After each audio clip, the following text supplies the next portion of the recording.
Take 562. Ah, okay, it's been one of those days. Right.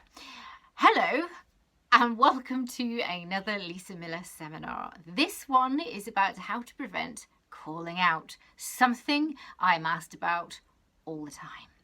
Okay, now those teachers who experience little to no calling out, here's the secret, they're just very good at preventing it. They do not have a secret stash of hideous sanctions, far worse than anyone else can mete out in that school. They are just extremely good at preventing it. Golden rule, and I can feel some video text coming. Golden rule, prevention is better than cure. I'll do that again. Prevention is better than cure. Right, it is absolutely crucial that you always say hands up before you ask the question. So you always have to put a condition for answer on before you ask a question. And not after you've asked it, not ages before, not at the beginning of the lesson thinking they'll remember every time you ask a question. It has to be every single time you ask a question. For example, hands up, who can remember what we did last lesson? Or hands down for this one, because I'm going to go to you by name. I'm interested in what you all think of this one. Who can remember? And so on and so on. It could even be that you say, for this question, I don't want you to answer. I just want you to write something down in your book.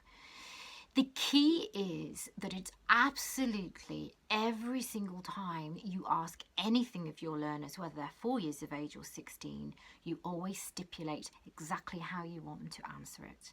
When I see teachers do that, their learners are pretty compliant because they like direction. Now, I have observed so many lessons all up and down the country. I mean, I'm talking thousands. And every time we look back at the film, if they've been recorded, we can see that learners have put their hands up when they've been asked to, and they've called out when the teacher's forgotten to do so. It really is as simple as that. But what happens if you do get somebody call out? Key there, and I feel video text coming on. I'm going to try not to say that every time we do it. Don't feed it, deal with it. So you're gonna avoid feeding it by using your body language to take away attention. Now remember, if you've been to one of my seminars, I talk very much about transaction analysis, that very often learners will do a behaviour to elicit some sort of attention from you, whether it be good or bad. Even if it's to get you to tell them off, they'll do it because it's all good. Whether it's negative attention or positive attention, it's still attention. So if a learner calls out, if a child calls out, you use your body language and your voice to stop feeding it. So say if somebody called out over there, I would use my hand to block their face from mine, not clicking hands or being arrogant or rude in any way. You're not there to do that. Turn your body language away, your head away, so it'd be don't call out please. Yes, Becky, you've got your hand up. So what I'm doing is I'm blocking and slightly turning away, and I'm not even using their name because that's another unit of attention. Don't call out please. Yes, Becky, you've got your hand up. So you can see what I did. We call them strokes, little units of attention. Blocked, turned away, pointed, used the name and said what I liked. Yes, Becky, you've got your hand up. Now I've got a little window because it's all in the training. Another one, it's all in the training. If I have just blocked and turned from somebody who has called out, I've got to remember to retrain them. They've got to know what it feels like to do exactly what you want and to get the rewards, to play by your rules.